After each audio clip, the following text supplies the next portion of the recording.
Prabowo menghina Gus Dur. Kata dia, aduh, memalukan kami punya presiden buta. Tidak cocok lihat ada Tony Blair, ada Putin, muda, ganteng. Dan apa yang punya kami? Orang buta seperti itu. Rekor yang terburuk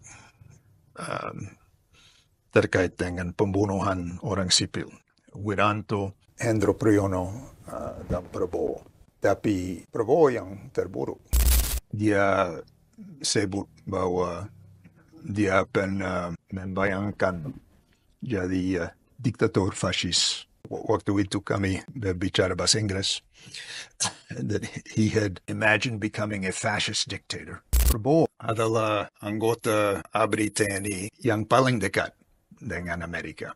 Dia bilang sama saya, Prabowo bilang bahwa I was the American's fair-haired boy. Maksud dulu saya anak emas Amerika. Dan sekarang dia bergaya sebagai gemoy. Itu bahasa Inggris itu obscene. Apa yang akan terjadi besok kalau Jenderal Prabowo, jenderal yang paling buruk atas kejahatan HAM, naik sebagai presiden Indonesia. Dan kasus seperti yang di pembunuhan Munir, mana terkait Hendro Priyono, Prabowo selalu bergaya sebagai nasionalis. Dan dia suka menghina orang sebagai antek asing, ya. Kalau ada yang berkritik dia sering bilang, Anda antek asing, ya. Tapi dia sendiri sudah kerjasama tentara Amerika, bawa tentara Amerika ke sini, ke dalam Indonesia. Prabowo, Wiranto, Hendro, dan sponsornya dari Amerika harus diadili. Dan waktu Jim Lee lihat video itu di TikTok, reaksi dia, tangkap saya. Membuka proses atas jenderal-jenderal besar itu, Wiranto, Hendro, Prabowo, Riamizar, dan lain-lain. Mukti yang terkait dengan pembunuhan massal sipil. Kalau bisa mengadili Prabowo, Wiranto, Hendro, dan lain-lain, itu bisa menggoyangkan sistem politik Indonesia untuk hasil lebih baik. Selamat siang, Bung Alan. Selamat siang. Baik. Kabar baik. Apa kabar? Kabar baik. Terima kasih sudah menyempatkan datang ke bincang-bincang bersama, tajuknya bincang-bincang bersama Bung Alan. Ya. Terima kasih atas kesempatan ini. Ya, mungkin Bung Alan bisa menceritakan terlebih dahulu siapa Bung Alan dan apa latar belakang pekerjaan, agar teman-teman muda, generasi muda di Indonesia juga mengetahui latar belakang Bung Alan. Ya.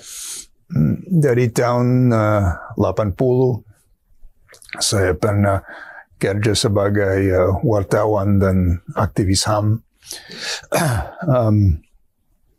di banyak negara, termasuk Guatemala, El Salvador, Honduras, Nicaragua, Timor Leste, Indonesia, Haiti, dan lain-lain. Dan dalam semua kasus itu, saya selalu pergi ke tempat mana pemerintah Amerika, tentara Amerika atau Intel Amerika sedang terkait dengan kejahatan hak asasi manusia, untuk mengekspos apa sedang terjadi mengekspos peran pemerintah Amerika Serikat dan nanti coba hentikan dukungan itu yang pemerintah Amerika sedang kasih sama tentara dan pasukan seperti itu lewat melobi Kongres Amerika dan bikin organisasi akar rumput di aktivis di Amerika. Pertama kali saya datang ke Timur Leste itu tahun 1990 datang ke Timur Leste dan tahun 91 saya berada di Santa Cruz waktu pembantaian massal oleh tentara Indonesia mana mereka membunuh minimalnya 171 orang sipil waktu mereka sedang di depan Santa Cruz Cemetery dan waktu itu saya terluka oleh tentara Indonesia yang sedang pakai senjata M16 dari Amerika. Tapi saya dan Amy Goodman yang ikut saya, kami selamat. Nanti saya sering bekerja di dalam Indonesia, dalam termasuk waktu zaman Soeharto, dengan emphasis atas kejahatan TNI dan dukungan yang mereka sedang terima dari Amerika. Dan di Amerika, saya kerjasama kelompok aktivis ETAN, East Timor Action Network, dan kami berhasil selesai pembunuhan massal di Timur Leste, berhasil dengan gerakan aktivis dan kami hentikan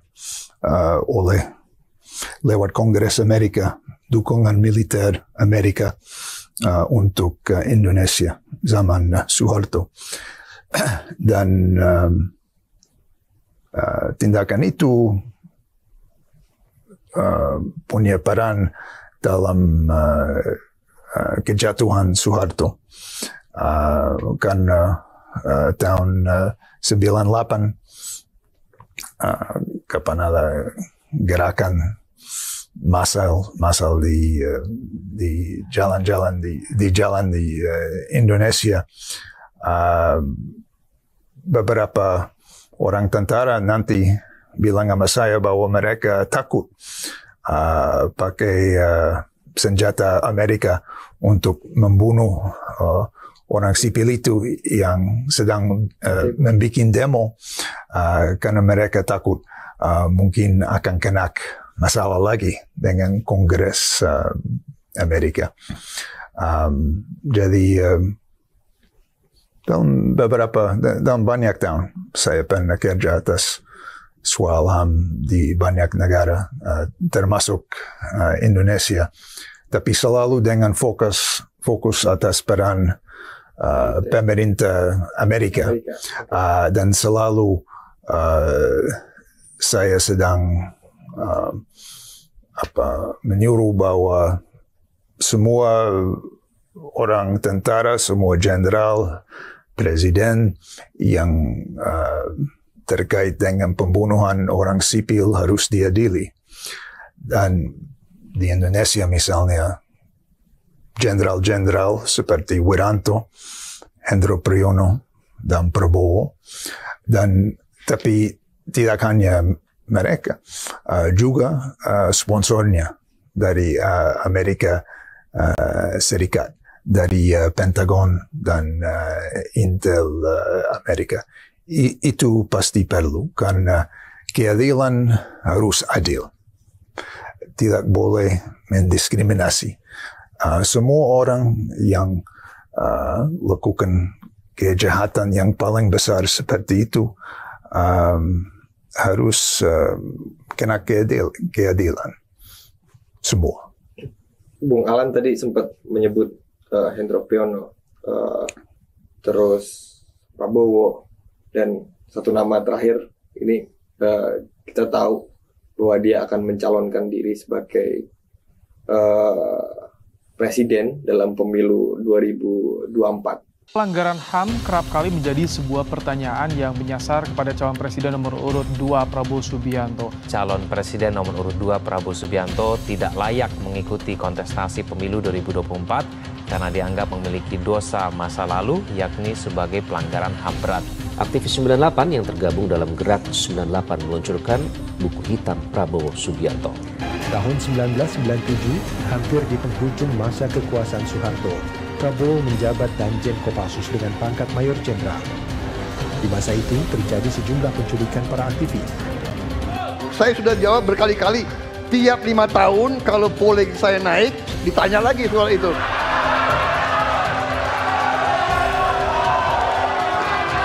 Bapak tahu data gak? Berapa orang hilang di DKI? Tahun ini, ya, ada mayat yang diketemukan baru beberapa hari yang lalu dan sebagainya. Come on, Mas Ganjar. Ya, jadi saya tadi katakan, saya merasa bahwa saya yang sangat keras membela hak asasi manusia. Nyatanya orang-orang yang dulu ditahan, tapol-tapol,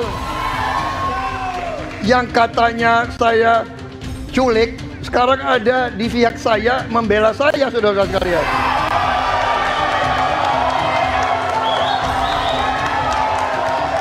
Jadi masalah HAM jangan dipolitisasi, Mas Ganjar, ya.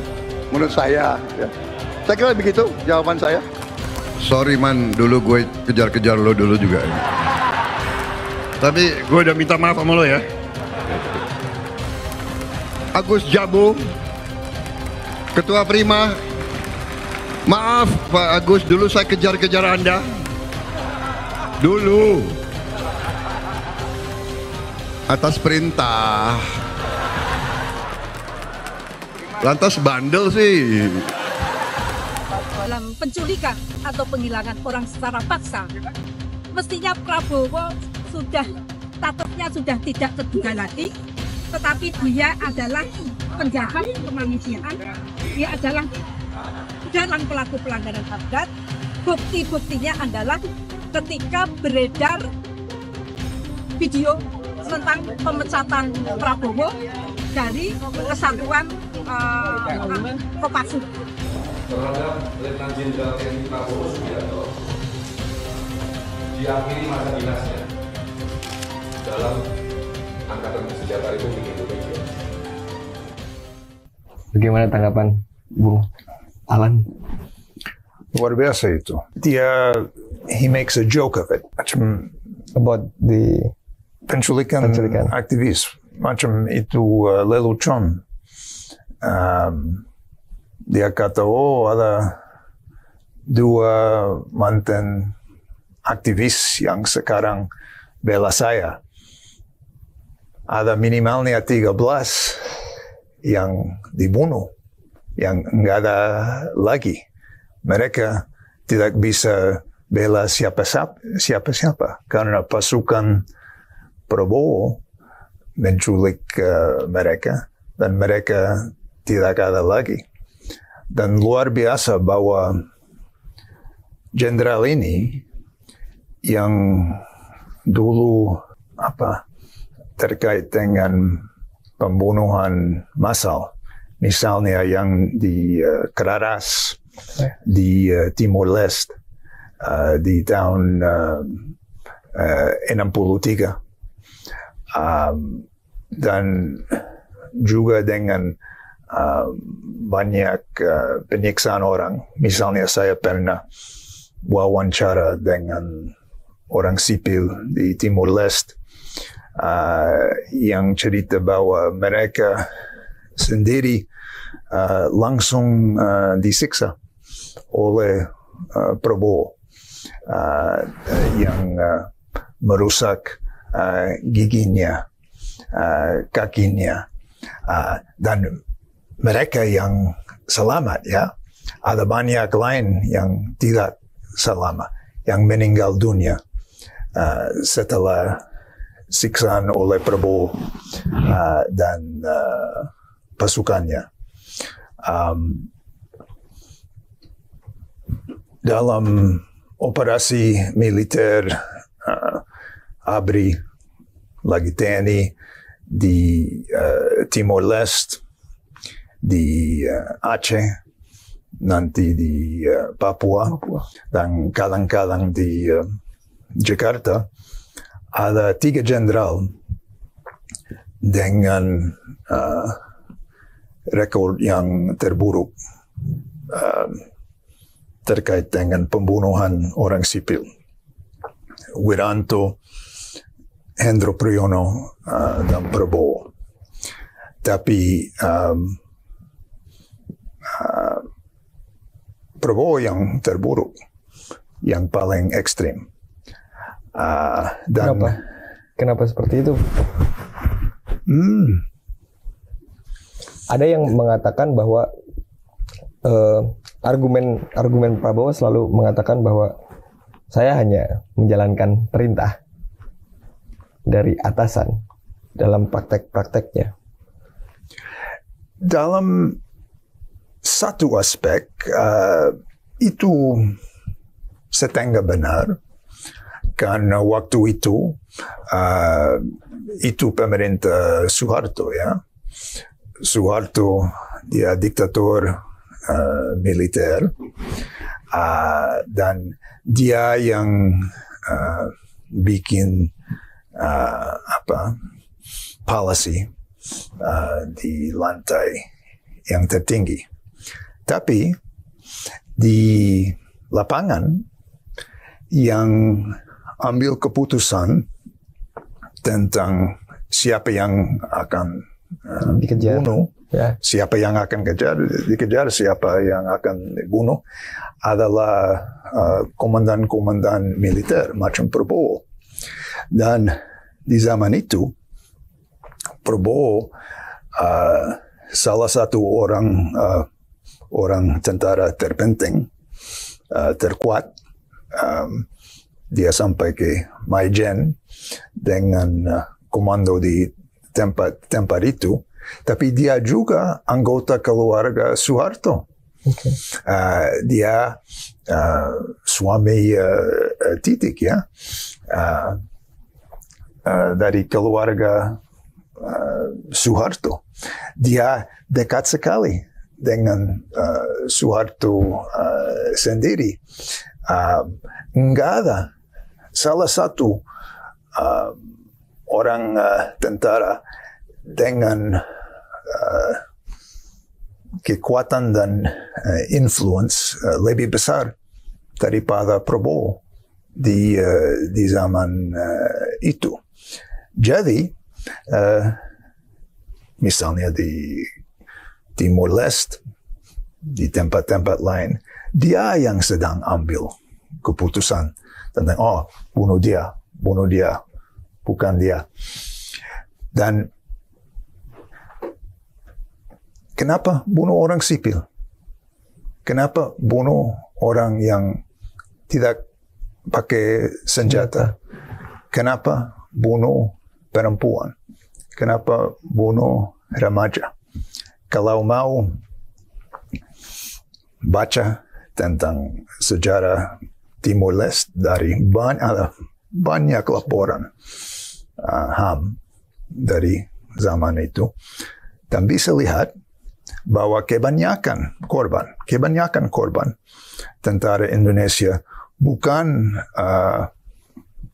kombatan bersenjata dari gerakan Fretilin, ya, di Timor Leste. Kebanyakan besar, kalau saya tidak salah, mungkin kira-kira atau 90% lebih adalah orang sipil, tanpa senjata, tanpa apa-apa.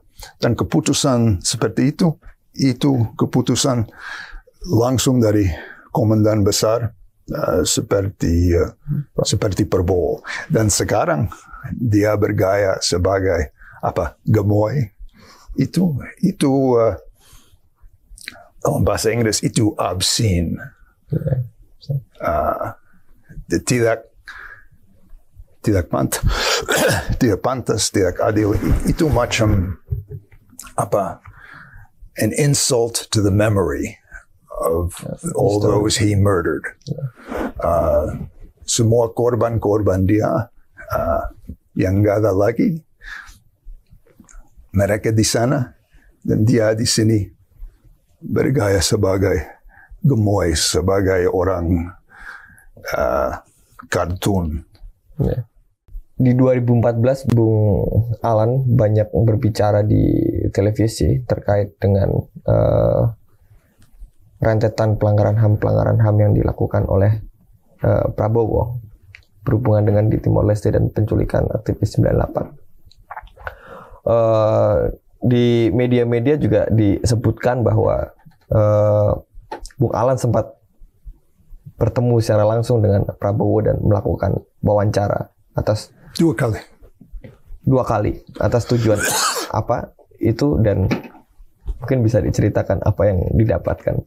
Iya, waktu itu saya sedang selidiki beberapa pembunuhan oleh tentara. Salah satu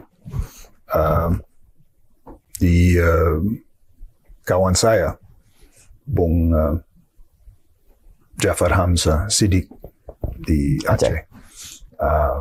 Orang besar, orang luar biasa, HAM dari sana, yang diculik dan nyiksa dan bunuh. Dan saya mau tanya sama Prabowo, kalau dia punya informasi terkait kasus-kasus itu. Tapi dia bilang bahwa tidak tahu tentang kasus spesifik itu. Dan saya kira dia benar atas soal itu. Tapi selesai itu, kami teruskan bicara. Dan nanti saya kembali lagi jumpa dengan dia. Itu tahun 2001 bulan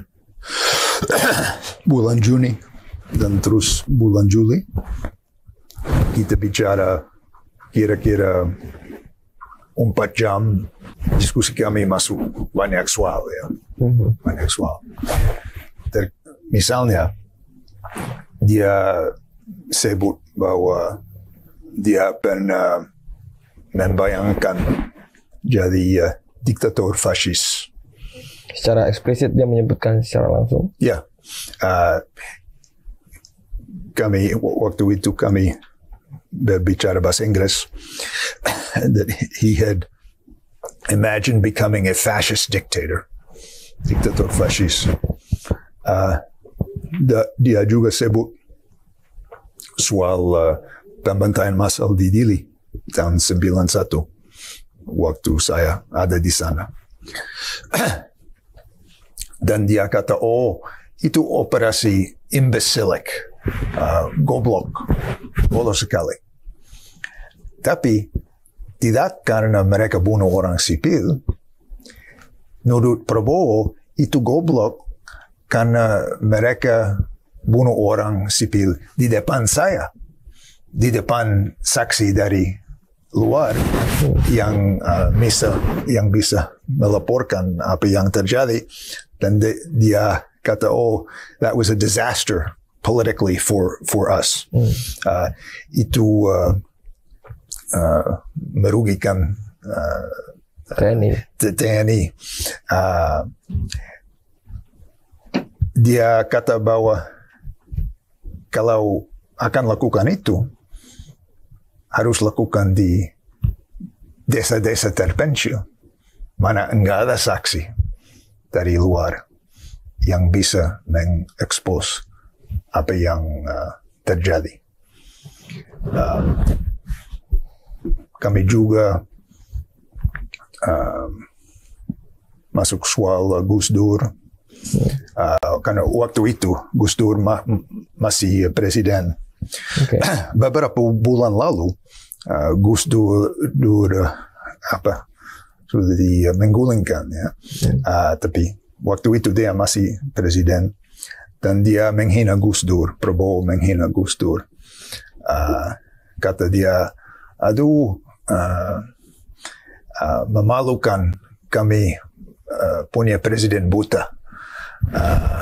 Tidak cocok lihat ada Tony Blair, ada Putin, muda, ganteng. Dan apa yang punya kami? Orang buta seperti itu.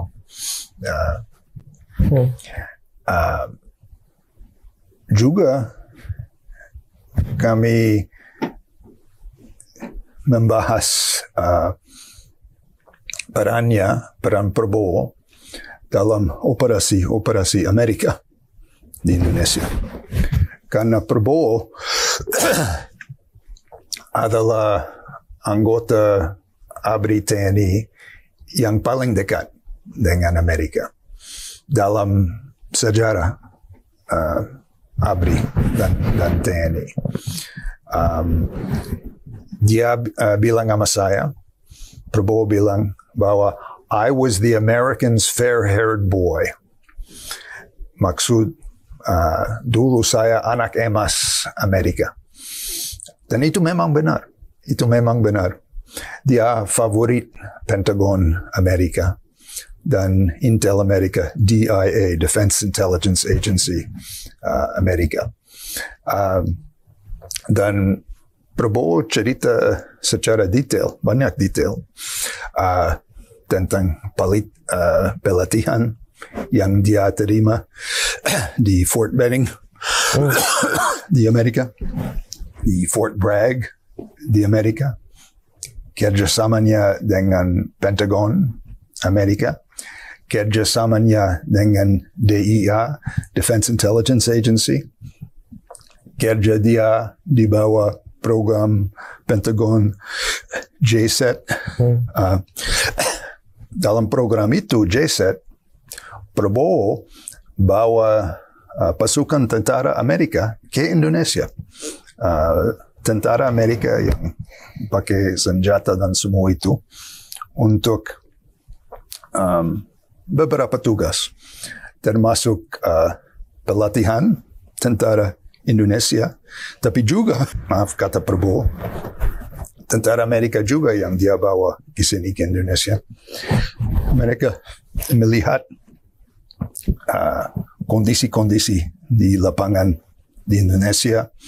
Dia macam reconnaissance, lihat bagaimana terrain dan kondisi di beberapa tempat di Jawa, di Sumatera, dan lain-lain. Dan Prabowo bilang bahwa tentara Amerika bisa pakai informasi itu, intelijen itu yang mereka dapat dalam JSAT dengan Prabowo untuk merencanakan invasion plans terhadap Indonesia. Tujuannya? Tidak perlu tujuan. Karena dalam prosedur Pentagon, mereka selalu bikin rencana untuk hampir semua negara di dunia ini, ya, untuk menyerang, untuk bikin invasi. Dan nanti kalau ada kepentingan politik, macam motivasi untuk pakai rencana itu bisa, ya. Okay. Tapi dulu mereka bikin rencana. Action plan. Benar, ya. Benar. Dan pasti ada rencana itu untuk skenario itu untuk Indonesia. Dan yang lakukan Prabowo di dalam JSAT dengan orang Pentagon, kata Prabowo, orang Pentagon sedang pakai itu untuk bikin rencana invasion itu terhadap Indonesia. Kalau nanti masa depan Amerika mau pakai kemungkinan itu ya. Dan dia tidak malu cerita semua itu. Dia macam bangga karena memang dia dekat sekali dengan pemerintah dan Pentagon Amerika waktu itu.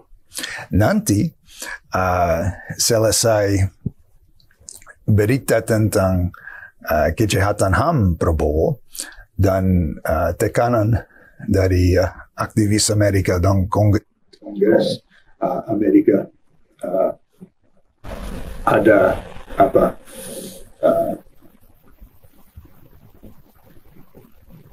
hubungan itu antara hubungan dekat itu antara Prabowo dan Pentagon ditutup. Mungkin sementara tapi ditutup.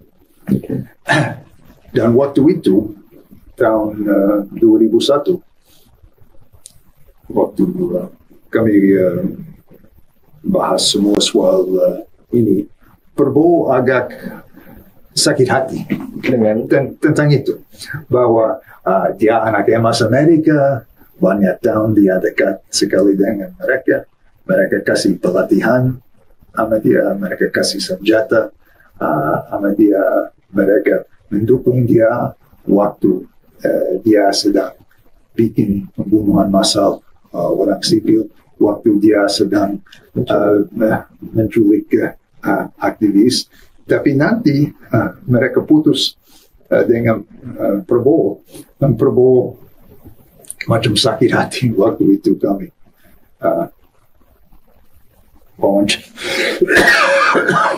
ada wawancara itu. Tapi nanti menurut saya, dari informasi saya, pemerintah Amerika siap terima Prabowo kalau dia menang. Karena pemerintah Amerika punya politik sinis terhadap HAM.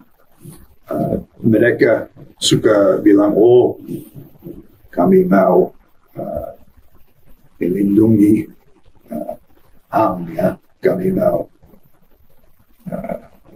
membela HAM. Tapi sebenarnya adalah pemerintah Amerika yang paling terkait dengan mendukung kejahatan HAM di seluruh dunia. Tidak hanya termasuk Indonesia, di Guatemala, Cuba, di El Salvador, di Chile, lebih dari 50 tahun di seluruh dunia. Lebih dari 50 negara di seluruh dunia. Pemerintah Amerika Serikat pernah kasih senjata, dukungan politik, dukungan intel, amunisi dan lain-lain kepada pasukan tentara dan intel yang bunuh orang sipil. Itu politik resmi pemerintah Amerika Serikat. Jadi tidak luar biasa bahwa mereka dulu dekat sekali dengan Prabowo, dan sekarang menurut saya kalau dia menang pemilu, Amerika tidak apa-apa. Mereka suka banyak orang represif, diktator, ya. Prabowo setelah diputus bersalah oleh pengadilan militer dan dipecat oleh militer, dia sempat pergi ke Jordania. Setelah itu kembali ke Indonesia. Dan dia kembali ke Indonesia sebenarnya di situasi politik Indonesia yang masih bergejolak dan isu mengenai mengadili pelaku-pelaku pelanggaran HAM juga masih naik. Apakah Bung Alan tahu bagaimana atau siapa yang memberikan jaminan impunitas kepada Prabowo, tapi juga termasuk jenderal-jenderal yang melakukan pelanggaran HAM itu? Apakah dia berhubungan dengan situasi politik di Indonesia terkhususnya, atau memang karena ada jaminan campur tangan Amerika juga? Amerika pasti pernah mendukung dan masih mendukung impunitas itu, tapi saya kira dukungan itu dari Amerika hampir tidak perlu, karena dan tidak perlu bahwa Prabowo sendiri terima jaminan impunitas, karena semua jenderal-jenderal Indonesia sudah punya dan masih punya jaminan impunitas, ya. Kalau tidak salah, belum ada satu jenderal yang telah diadili atas kejahatan massal tentara dan intel Indonesia di Timor Leste, di Aceh, di Papua, dan kasus seperti yang di pembunuhan Munir, mana terkait Hendro Priyono. Jadi itu sistem di pemerintah Indonesia. Tapi dia Prabowo memang punya impunitas, tapi juga Wiranto, juga Hendro, dan lain-lain. Dan jenderal-jenderal dan politisi besar dan orang intel Amerika yang pernah kerjasama dengan mereka. Misalnya, Prabowo cerita sama saya bahwa hubungan dia dengan Amerika sangat dekat, bahwa dia bicara dengan orang intel Amerika di DIA kira-kira 1 kali seminggu. Setiap minggu Prabowo melapor ke mereka. Situasi di Indonesia. Tidak hanya situasi di Indonesia, tapi apa sedang lakukan dia di lapangan, apa sedang terjadi di dalam tentara Indonesia. Ini soal internal, ya, tidak soal umum. Tapi setiap minggu Prabowo bilang sama saya, dia membahas semua itu dengan DIA Amerika, dan juga dia kerja sama Special Forces Amerika, pasukan khusus Amerika yang termasuk Green Berets di Amerika, dan banyak cabang-cabang lain di Pentagon dan di Gedung Putih. Dan dalam wawancara kami, dia sebut beberapa jenderal besar Amerika, admirals dari Amerika yang dia pernah kenal dan dia kerjasama mereka. Dan nanti saya cek apa yang dia pernah bilang, dan semua itu benar. Dia memang kerjasama orang besar Pentagon Amerika itu, dan dia memang dulu golden boy mereka. Dan juga saya publikasi beberapa dokumen dari Pentagon Amerika yang cerita tentang kerjasama Prabowo. Dalam dokumen itu, mereka sebut Kepala Kopassus. Dan waktu itu Kepala Kopassus Prabowo. Dan banyak kali sebut dia. Dan justru macam Prabowo bilang sama saya, dokumen itu kata bahwa di dalam program JSAT, memang tentara Amerika pernah masuk Indonesia dengan Prabowo, Dan memang dalam operasi pelatihan dan intel itu, mereka pernah persiapkan untuk kemungkinan dan untuk perencanaan kemungkinan invasi Amerika terhadap Indonesia. Persisnya seperti Prabowo cerita sama saya, itu memang benar bahwa dia telah bantu tentara Amerika, Pentagon Amerika dalam proses merencanakan operasi atau invasi masa depan dari Amerika ke Indonesia. Dan kalau orang mau lihat itu, bisa baca di dalam artikel saya online secara detail, mana saya kutip dokumen-dokumen itu dan juga kata-kata persis Prabowo tentang itu. Dan itu relevan saya kira, karena Prabowo selalu bergaya sebagai nasionalis dan dia suka menghina orang sebagai antek asing, ya. Kalau ada yang berkritik dia sering bilang, oh, Anda antek asing, ya. Tapi dia sendiri sudah kerjasama tentara Amerika, bawa tentara Amerika ke sini, ke dalam Indonesia, dalam proses yang termasuk merencanakan invasi Amerika ke Indonesia.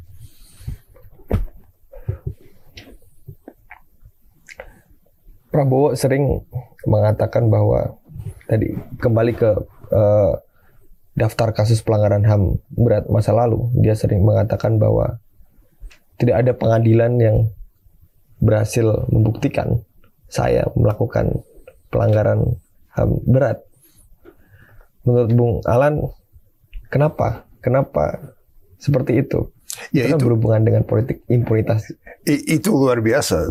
Dia sedang bangga bahwa punya impunitas, bahwa tidak ada keadilan untuk jenderal Indonesia. Bukan soal bahwa ada sidang dan dalam sidang itu tidak bisa dibuktikan kejahatan Prabowo, misalnya di dalam pembantaian massal di Keraras, di Timur Leste, atau misalnya tentang penculikan aktivis tahun 98, belum ada sidang.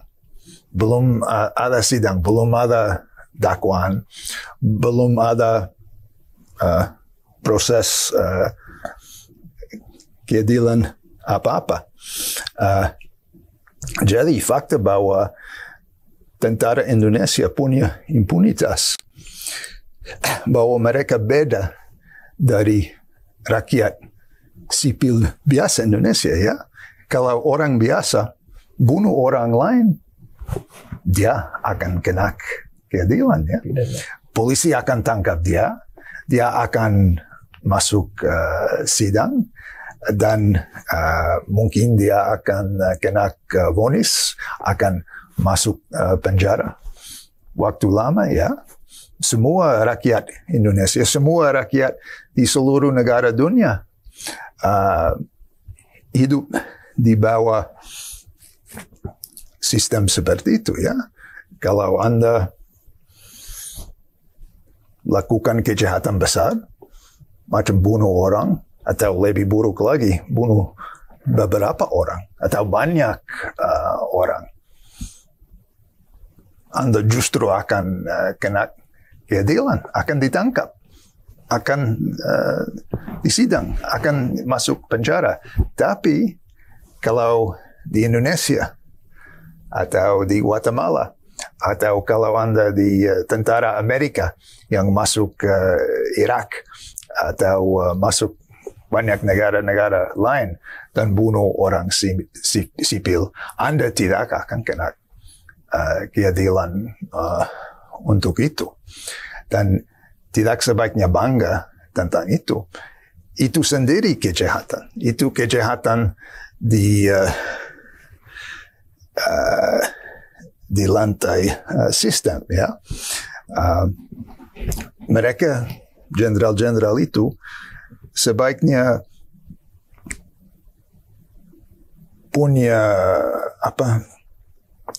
sebaiknya bertanggung jawab atas kejahatannya, dan sebaiknya masuk sidang macam orang biasa, macam rakyat biasa. Tapi dia memang belum.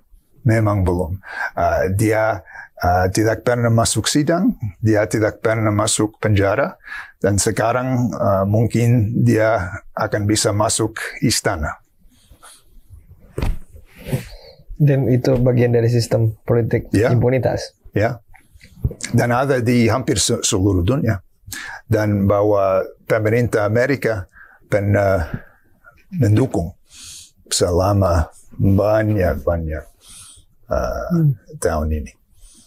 Karena itu terkait, itu cocok dengan kepentingan dan politik mereka.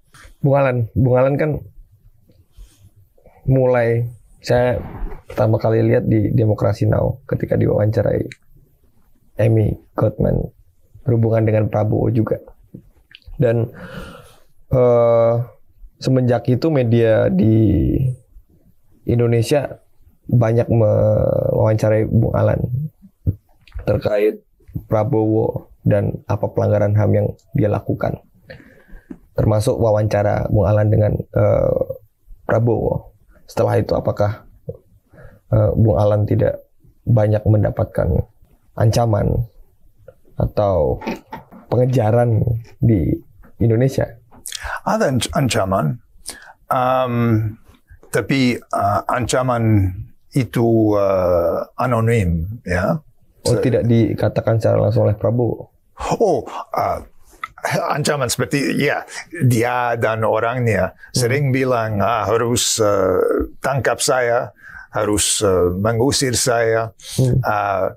Baru pada tahun 5 tahun lalu, sekarang ini, kali ini, baru ini, Pak Jimli Asidike pernah tulis di Twitter bahwa saya harus ditangkap langsung. Itu karena ada video yang ada di TikTok, di pidato saya di aksi Kamisan 5 tahun lalu, dan di depan istana. Itu waktu kampanye 2019. Dan saya bilang dalam pidato itu bahwa Prabowo, Wiranto, Hendro, dan sponsornya dari Amerika harus diadili. Dan waktu Jimli lihat video itu di TikTok, reaksi dia, tangkap tangkap saya. Jadi sering seperti itu, banyak kali, tapi belum ada hasil. Tapi anonim juga banyak. Oh ya, anonim juga. Yang anonim itu macam ancaman bunuh, ya. Tapi siapa yang tahu kalau itu benar apa enggak apa-apa itu. Berhubungan dengan pengadilan tadi, sebenarnya kebutuhan untuk mengadili jenderal-jenderal yang pernah melakukan tindakan pelanggaran HAM berat masa lalu, termasuk Prabowo, itu dibutuhkan. Jika itu terjadi, menurut Bung Alan, bagaimana kondisi Indonesia ke depannya ketika keadilan itu sudah ada? Itu penting sekali. Kalau itu bisa terjadi di Indonesia, menurut saya, itu bisa buka pintu untuk demokrasi yang benar, yang lebih kuat, yang autentik. Dan juga bisa buka pintu untuk reformasi tentara, Karena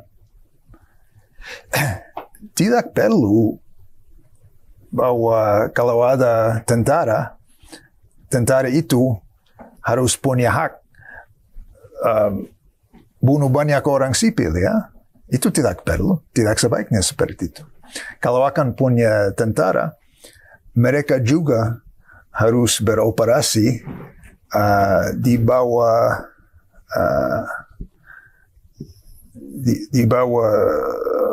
undang-undang negara, di bawah sistem yang demokratis. Ya, sistem yang demokratis dengan restrictions and duties kira-kira sama dengan rakyat sipil, ya. Dan kalau bisa membuka proses atas jenderal-jenderal besar itu, Wiranto, Endro, Prabowo, Riamizar, dan lain-lain. Mukti yang terkait dengan pembunuhan massal sipil bisa buka pintu untuk kemajuan seperti itu. Misalnya di kasus Guatemala.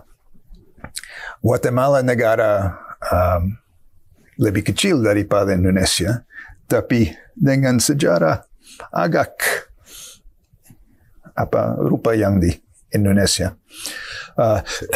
Di Guatemala tahun 40-an untuk waktu pendek memang ada demokrasi di Guatemala. Tapi pemerintah itu di Guatemala diserang oleh tentara dan pasukan dengan dukungan dari CIA Amerika. Dan mulai dari tahun 1954 ada rejim militer di Guatemala. Dan tentara Guatemala bunuh banyak orang sipil, terutama orang indigenous, orang dari suku Maya, yang kebanyakan yang tinggal di gunung-gunung di Guatemala.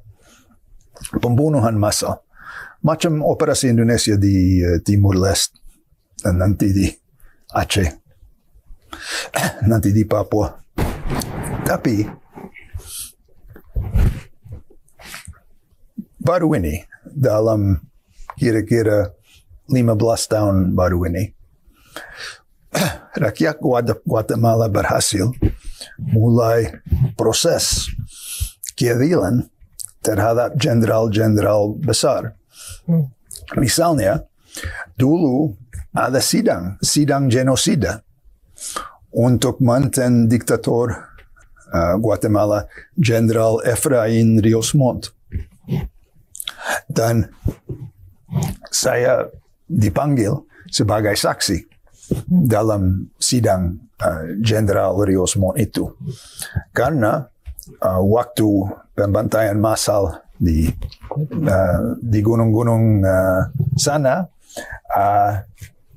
saya kadang-kadang datang dan wawancara dengan banyak orang tentara Guatemala di lapangan dan banyak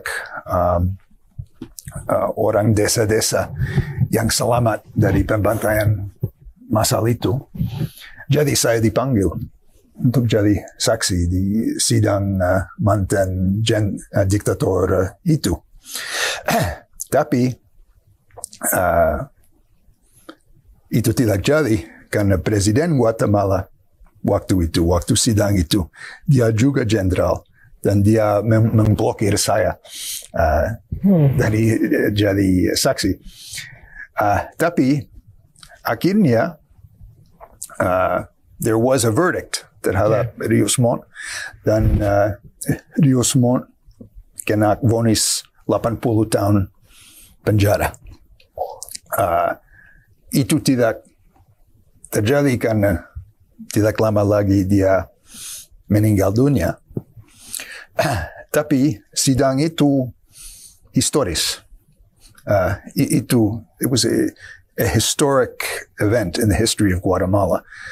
Karena itu buka pintu supaya seluruh rakyat dan seluruh dunia bisa dengar secara langsung apa yang terjadi, apa peran jenderal-jenderal itu. Nanti saya memang jadi saksi dalam sidang jenderal lain, sidang atas genosida, dan saya kasih informasi tentang pembantaian massal itu dan juga tentang peran tentara Amerika dan CIA Amerika mendukung operasi pembantaian massal itu di Guatemala. Dan ada beberapa sidang seperti itu di jenderal-jenderal besar. Tidak mudah. Banyak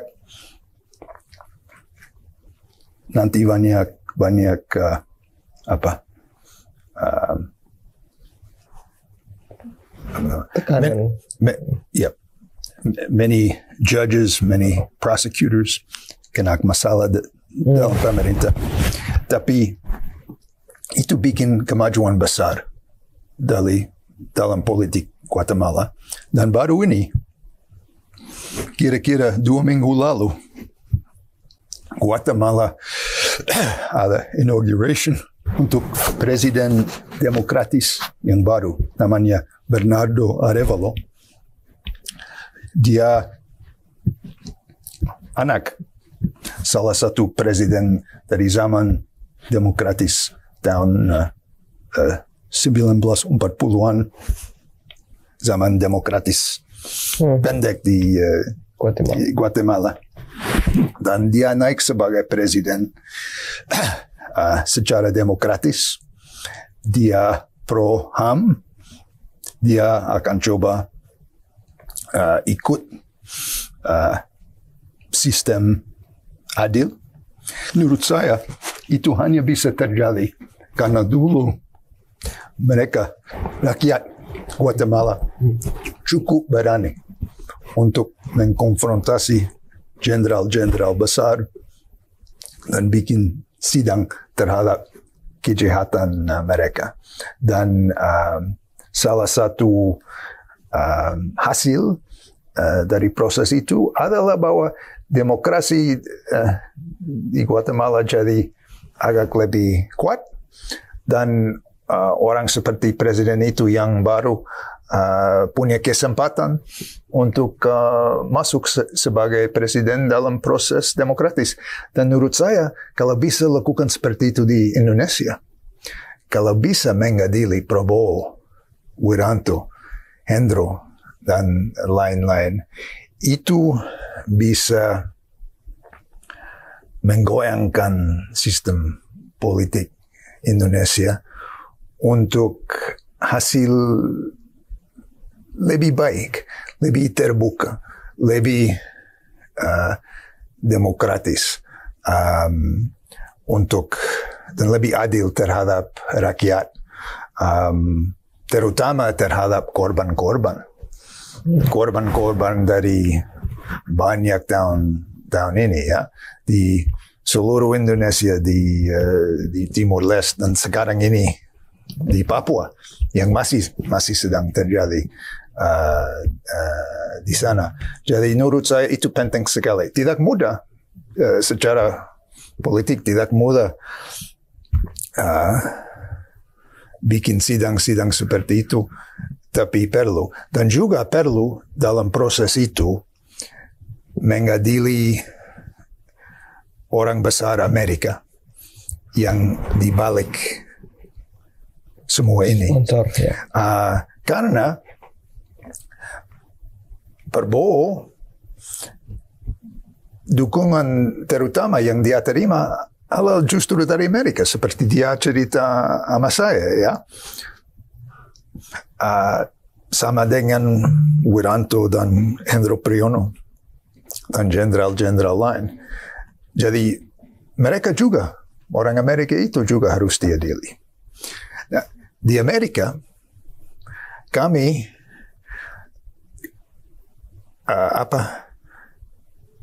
belum maju seperti orang Guatemala. Mereka sudah bikin sidang atas beberapa jenderal-jenderal besar.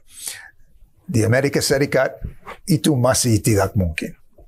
Tidak mungkin di Amerika Serikat bahwa Presiden Amerika atau Kepala Intel Amerika atau Jenderal Amerika bisa diadili terhadap kejahatannya di Irak atau dukungan mereka untuk kejahatan di Indonesia, ya. Tapi kita harus coba, dan kita harus bicara, dan kita harus mengadvokasi untuk supaya itu bisa terjadi di masa depan. Karena pasti perlu untuk demokrasi dan untuk menghentikan proses yang selalu sedang bikin korban-korban baru. Itu yang terpenting. Bukan hanya soal sejarah, ya. Bukan hanya soal masa lalu. Ini soal masa depan. Apa yang akan terjadi besok? Apa yang akan terjadi besok kalau tentara masih punya impunitas? Apa yang akan terjadi besok kalau Jenderal Prabowo, jenderal yang paling buruk atas kejahatan HAM, naik sebagai Presiden Indonesia? Apa bisa terjadi di Papua atau di tempat lain? Apa bisa terjadi dengan aktivis sipil di dalam rakyat Indonesia? Kalau ada impunitas, kalau Prabowo atau presiden-presiden lain tidak perlu khawatir bahwa dia bisa kena keadilan, apapun bisa terjadi. Dia bisa teruskan bunuh orang sipil. Kalau Presiden Prabowo, dia bisa teruskan bunuh orang sipil seperti dia pernah sebagai jenderal tentara. Jadi sangat penting dan sangat perlu bahwa harus hentikan impunitas itu dan mulai proses keadilan supaya rakyat Indonesia dan rakyat di seluruh dunia bisa punya kehidupan lebih aman dan bebas dari ancaman dari atas, dari aparat, ya. Bahwa kalau aparat mau, kalau suka hati aparat, mereka bisa penculik, bisa bunuh tanpa kena apa-apa. Harus dihentikan itu. Baik, terima kasih Bung Alan atas waktunya. Semoga kita bisa bertemu kembali.